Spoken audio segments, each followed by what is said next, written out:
My brother and I made a pact to never date our friends, then found out he'd been pretending to be me in group chats to flirt with my best friend for months. My brother Liam and I made the pact in college after our mutual friend Maya got caught between us both liking her, and it nearly tore our trio apart.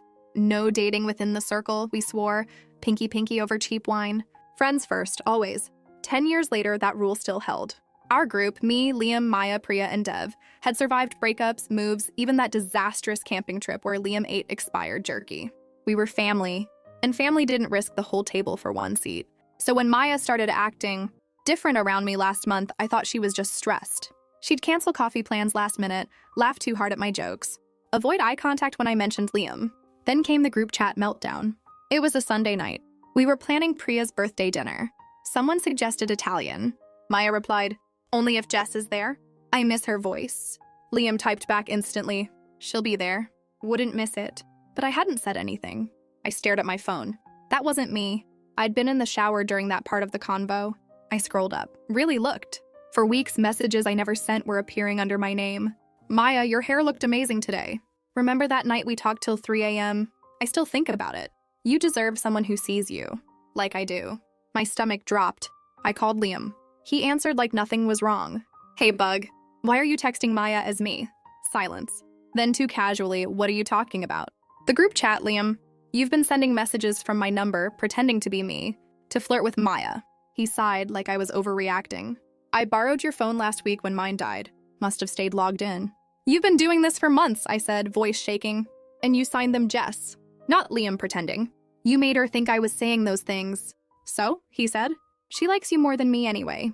This way she gets to feel wanted, and I get to be near her without scaring her off. By lying?" "It's not lying," he insisted. "It's creative truth. She trusts you." So I used that. I sat on my couch numb. My best friend, the woman who held my hair back after my breakup with Daniel, who drove 3 hours to sit with me during panic attacks, had been falling for words I never spoke. And my brother, my own blood, had handed her a script written in my voice. That night, Maya texted me privately, "Can we talk?" "About what you said in the chat?" I didn't know how to answer. Because if I told her the truth, I'd shatter her trust in both of us. If I played along, I'd become part of his performance. And worst of all, I realized Liam didn't just want Maya. He wanted to be me in her eyes. The safe one, the kind one, the one worth loving. But you can't borrow someone's heart and call it your own. The next morning, Maya showed up at my door with red eyes and a printed screenshot, a message I sent her last week that said, "I've loved you since college." "Is this real?" she whispered. And before I could answer, my phone buzzed. A text from Liam. "Don't ruin this for me. She's finally looking at me like I matter." But as I looked at Maya's face, the hope, the fear, I knew. Telling the truth wouldn't just break her heart. It would prove I never really saw her at all. Maya stood on my porch holding that screenshot like it was both a lifeline and a verdict. "I read it 10 times, she said, voice raw. I kept thinking, all these years, you never said anything because you were protecting the group, but you felt it. I wanted to tell her the truth right then. To say, that wasn't me. It was Liam. He's been using my name like a costume. But the words stuck in my throat. Because if I did, what would she believe? That my own brother impersonated me to win her affection? That I'd been silent while he rewrote our friendship into a romance I never wanted? She'd think we were both liars. Or worse, that I was covering for him. So I said the coward's thing. "It's complicated." Her face fell. "Complicated how?" I didn't want to risk losing you as a friend." She stepped closer. "But what if I don't want to be just friends?" I looked away. At the oak tree where Liam and I used to build forts. Where we swore that pact under starlight. Pinkies linked, hearts open. "I can't give you what you think I'm offering," I said softly. "Why not?" Her voice cracked. "You wrote it yourself." And that's when I realized the lie wasn't just in the texts. It was in the silence after. Later that day, Liam called. "Did you tell her?" "No." "Good," he sounded relieved. "She texted me this morning, said she's been feeling things too. I think it's working."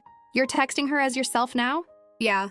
"After your confession," she opened up, said she's always seen me differently." He laughed. A light, hopeful sound I hadn't heard since we were kids. "Turns out all she needed was to believe someone truly saw her. And your words gave her that courage." I closed my eyes. He didn't get it. He thought he'd won her fairly. But he'd only won her through a mirror that reflected me, not him. That night, I met Priya for wine. She knew something was off. "Spill," she said, pouring me a glass. I told her everything. She set her glass down hard. He what? He used my name, my tone, my history with her, to make her feel safe enough to fall for him. That's not love, Priya said fiercely. That's emotional forgery. I know, I whispered. But if I expose him, Maya loses the person she thought she was connecting with.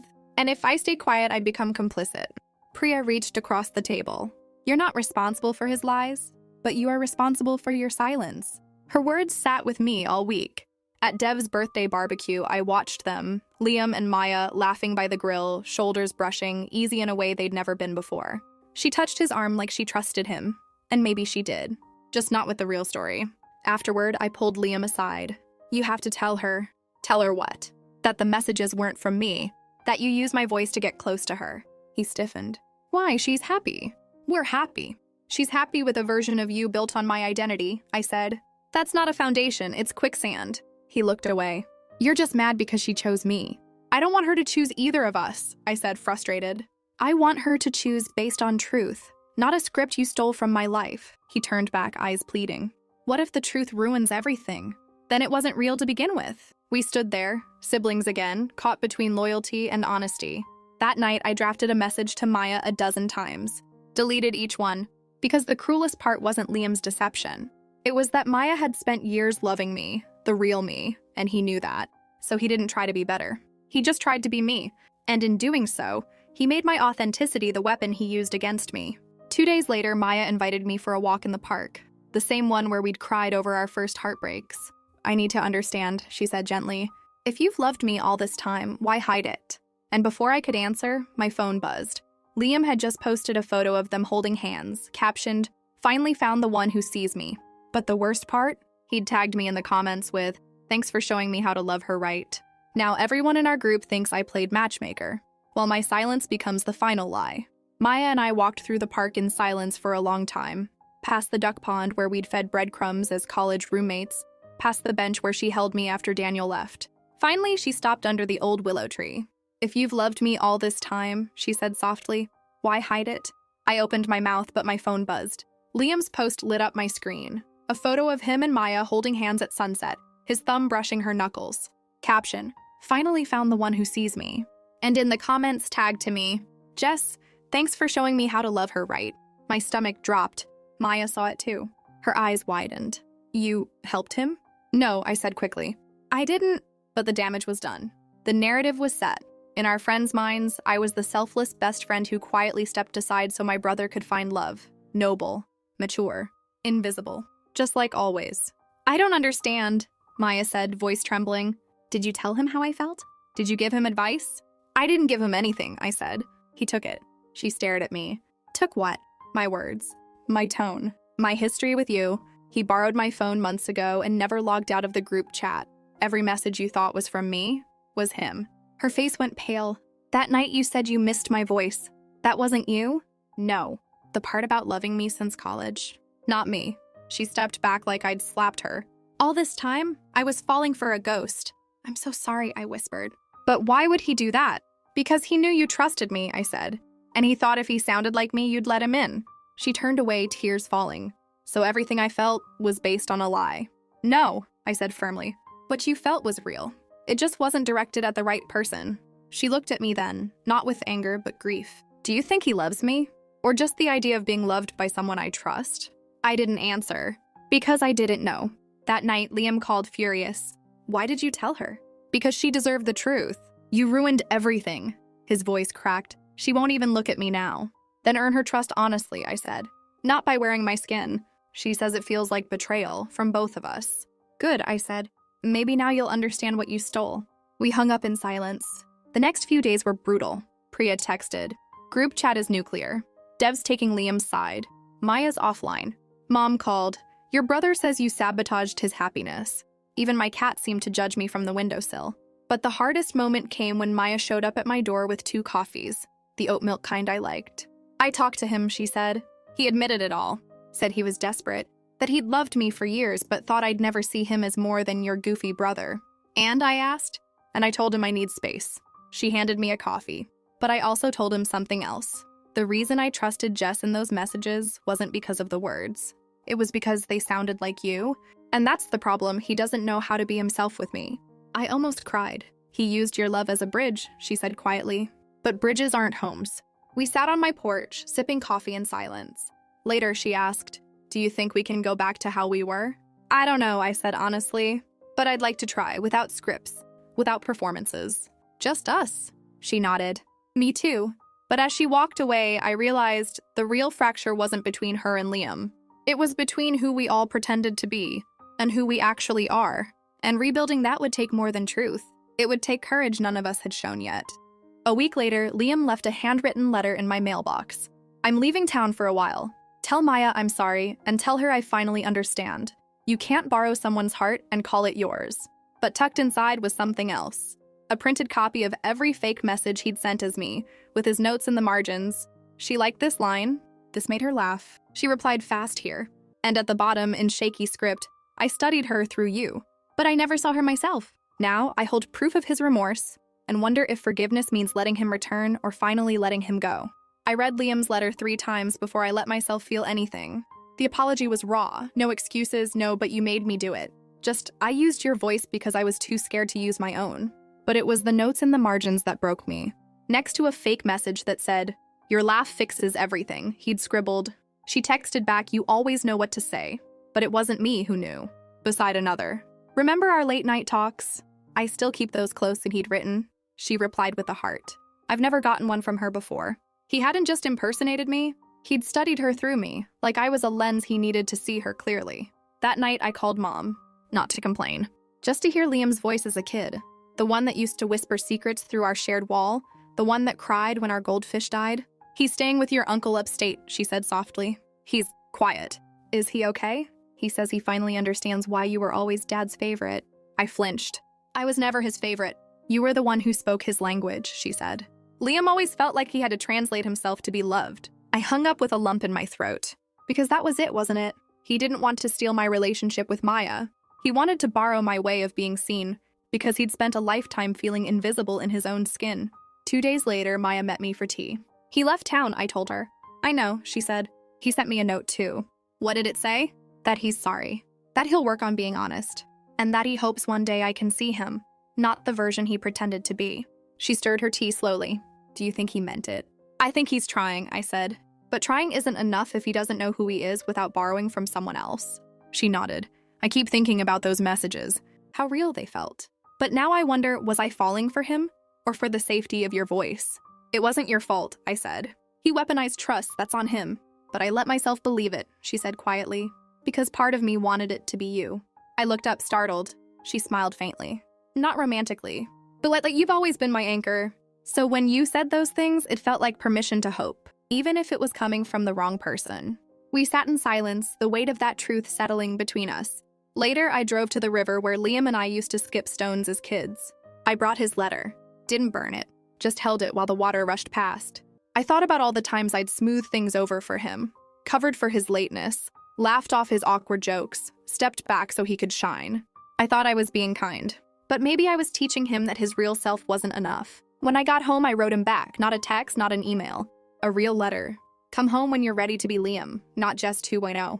And when you do, I'll be here. Not as your shield, but as your sister. I didn't send it right away.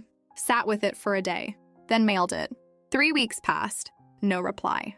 Then on a rainy Tuesday, my doorbell rang. It was Liam, tired-eyed, thinner, holding a single sunflower, my favorite. I didn't come to ask for forgiveness, he said. I came to say thank you. For what? For being you. Even when I tried to wear you like a suit. He handed me the flower. I'm seeing a therapist, learning to speak in my own voice. I hugged him then, not as the fixer, not as the perfect sister, but as someone who'd also spent years editing herself to keep peace. I missed you, I whispered. I missed me too, he said. But as he turned to leave, my phone buzzed. A notification from the group chat. Priya had posted a throwback photo of the 6 of us at Dev's wedding. Caption, when things were simple. And beneath it, Liam had commented, under his own name this time, they weren't simple. We just hadn't broken them yet. For the first time, he wasn't hiding. He was naming the mess. And maybe that was the start of something real. At Sunday dinner, Mom announced she's selling the old lake house, the one where Liam and I spent every summer. Time to let go, she said. But as we cleaned out the attic, I found a shoebox labeled Jess and Liam, Summer 2003. Inside, 2 friendship bracelets, a mix CD titled Songs for My Sister, and a note in Liam's 12-year-old handwriting, Jess says I'm loud but kind. I want to be both forever. And tucked beneath it a recent receipt. Liam had paid the property taxes for the last 2 years, under my name. Because even when he stole my voice, he never stopped believing I belonged here more than he did. The lake house smelled like pine needles and old sunscreen, the same scent that clung to our childhood summers. Mom stood in the doorway, arms crossed, watching us haul boxes from the attic. Take what you want, she said. The rest goes to Goodwill. Liam and I worked in silence, sorting through decades of memories. My first diary locked with a plastic key, his baseball glove, cracked but still supple, a photo of us building a lopsided sandcastle, sunburned and grinning. Then I found it, a shoebox labeled Jess and Liam, summer 2003. Inside, 2 faded friendship bracelets, mine blue, his red, a mix CD titled Songs for My Sister in his messy scrawl, and a folded note. Jess says I'm loud but kind. I want to be both forever. I handed it to him without a word. He read it, throat working. I forgot I wrote that. You were 12, I said softly. You believed kindness was enough. He looked at me. Do you think it still is? I think it has to be honest to count. He nodded, then pulled something else from his pocket. A crumpled receipt. I found this in my wallet last week. It was a property tax payment for the lake house. Dated 2 months ago. Paid in full. Under my name. I've been paying it for 2 years, he admitted. Since Dad died. I knew Mom couldn't afford it and you were busy with work, so I used your name. Said it was your gift to her. My breath caught. Why not just pay it as yourself? Because she'd refuse, he said. But if it came from you, she'd accept it as love. So even while he was stealing my voice to win Maya, he was using my name to protect our mother's home. The irony wasn't lost on me. You keep borrowing my identity, I said, not unkindly, like it's the only currency that works in this family. He looked down. Maybe because yours always got results. We sat on the dusty attic floor, sunlight slanting through the window. I'm sorry I made you doubt your own goodness, he said suddenly. How so? By using your kindness as a tool. It made you wonder if being soft was a weakness. It did, I admitted. For a while, I stopped saying yes to anyone.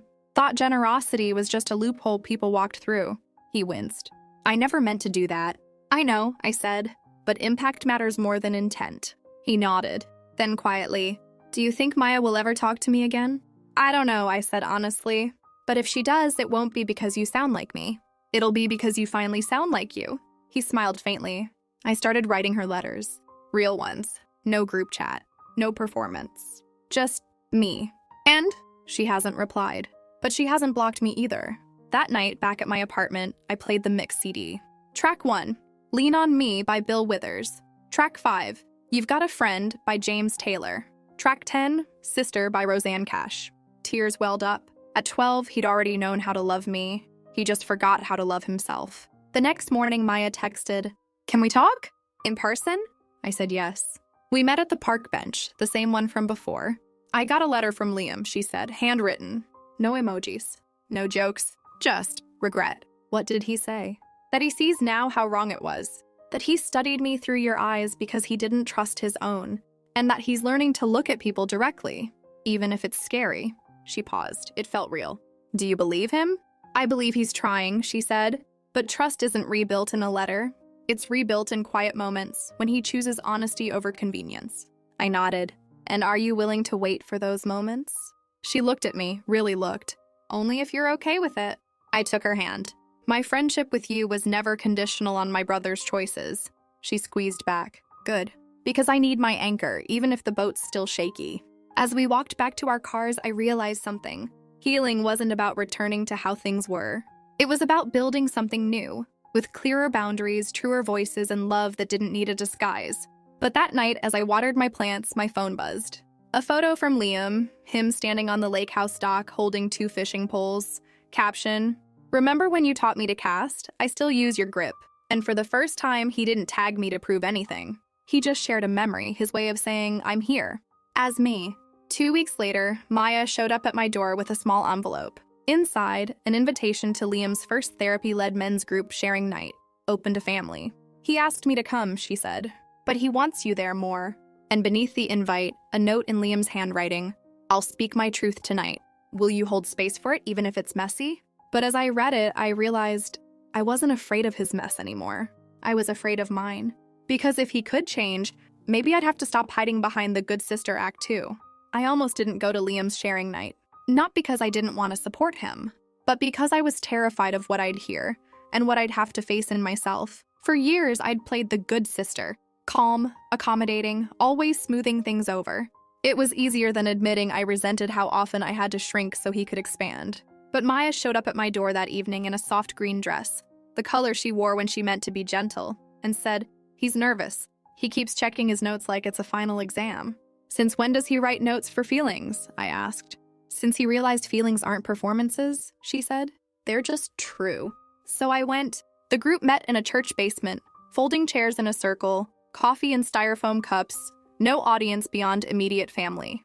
Liam sat near the front, hands clasped tight, eyes scanning the room until they landed on me. He gave a small nod, not a plea, just acknowledgement. When his turn came, he stood slowly. "I'm Liam," he began, voice rough. "And I've spent most of my life believing I had to be someone else to be loved." He didn't look at Maya, didn't glance at me, just spoke to the center of the circle. "I borrowed my sister's voice to talk to a woman I cared about because I thought her kindness was more lovable than my honesty. I used her name to pay bills because I thought her generosity carried more weight than my effort. I even let people believe she was the responsible one so I wouldn't have to grow up." A few men nodded. One whispered, "Yeah, I told myself I was being clever," he continued. "But really I was hiding. And in doing that, I hurt the two people who've always shown up for me, my sister and my friend." He finally looked at us then, not with shame but clarity. "Jess," he said, "I'm sorry I made you doubt your own goodness by using it as a tool. You weren't wrong to be kind. I was wrong to treat it like a resource." Tears pricked my eyes. Not because he apologized, but because he saw me. Not the role, the person. "And Maya," he said, turning to her, "I'm sorry I made you fall for a ghost. You deserved truth from day one. Not a script written in someone else's love language." She didn't smile, didn't cry, just nodded like she was filing his words away for later.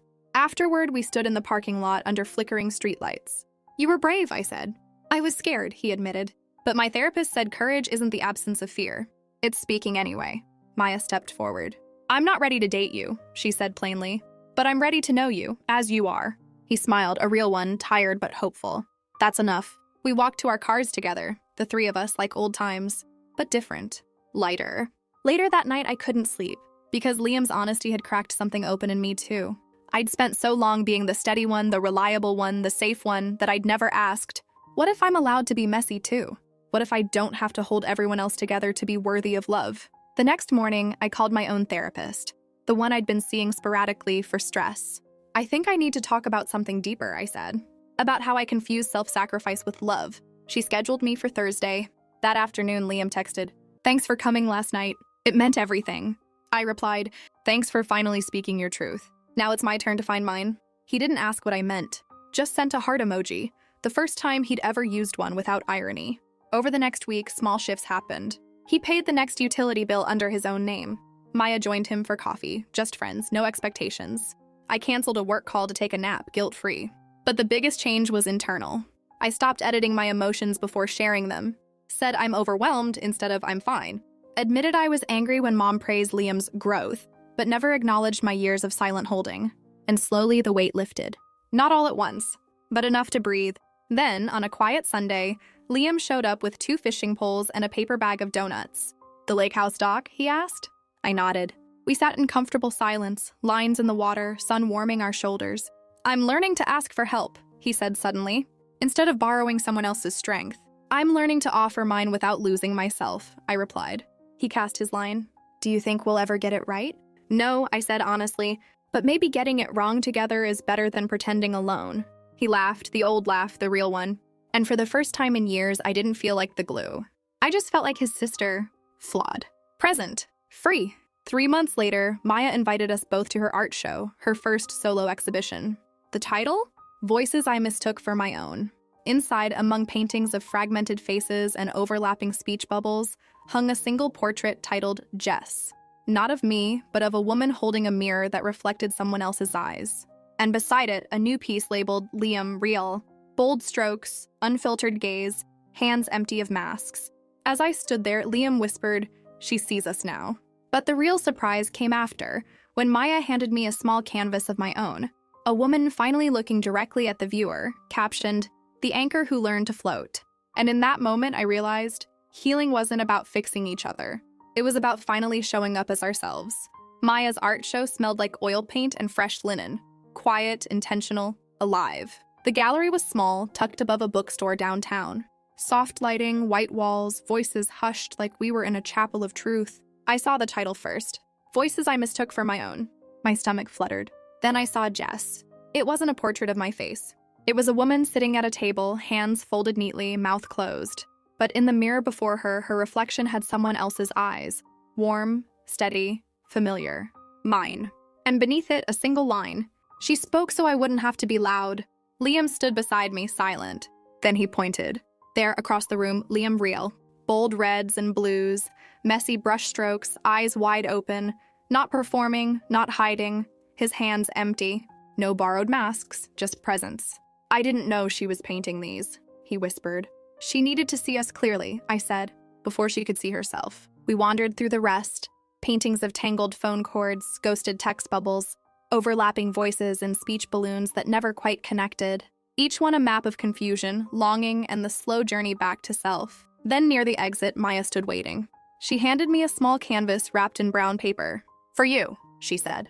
I unwrapped it slowly. A woman standing at the edge of water, arms loose at her sides, face turned toward the sun. Not holding anyone up. Not anchoring a boat, just floating. The title, The Anchor Who Learned to Float. Tears filled my eyes. You saw that? I always did, she said softly. I just didn't know how to tell you it was okay to let go. Liam stepped forward. Thank you for painting us honestly, she smiled. Thank you for becoming honest enough to be painted. That night, the three of us went to our old diner, the one with sticky booths and bottomless coffee. We ordered pancakes at 10 p.m., laughing over burnt edges and syrup disasters. No one performed. No one hid. No one borrowed a voice. Liam talked about his therapy breakthroughs, how he'd cried when he realized he'd spent years thinking love was something you earned by being useful. Maya shared how she'd started saying I don't know instead of pretending to have answers. And I admitted I'd finally canceled a family obligation last week, not with guilt, but with peace. We weren't fixed, but we were real. Over the next months, things settled into a new rhythm.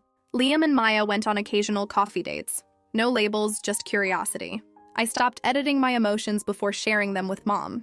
Our group chats returned, but now full of messy, unfiltered truth, and somehow stronger for it. One afternoon, I found an old photo of the six of us at Dev's wedding, the one Priya had posted during the fallout. This time, I didn't see when things were simple. I saw people trying their best with the tools they had. Flawed, human, loved. 6 months after the art show, Liam moved into his own apartment. No borrowed names, no fake addresses. Just his lease, his name, his life. At his housewarming, he handed me a framed print, a copy of Maya's Liam Real painting. Hang it somewhere you'll see it, he said, so you remember I'm learning. I hugged him. I already know. Later, as I walked home under streetlights, I thought about all the ways we'd hurt each other.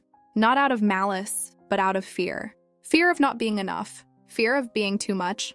Fear of disappearing if we weren't useful. But love isn't a performance. It's a practice. And we're finally practicing honesty. Now, when someone asks how I am, I say, some days good, some days hard, but always here as me. And that's enough. Hope you guys enjoy the story. In my opinion, guys, after telling this story, I keep thinking about how many of us, especially women, are taught that love means shrinking, smoothing, and sacrificing until we disappear. But real connection doesn't thrive in borrowed voices or edited truths. It grows in the messy, unpolished space where we dare to say, this is me. Take it or leave it. If you've ever been the good one who carried everyone else's emotions while silencing your own, hear this. Your worth isn't tied to your usefulness. You are allowed to take up space, to be imperfect, to float. Because the people who truly love you don't need a performance. They just need you, exactly as you are.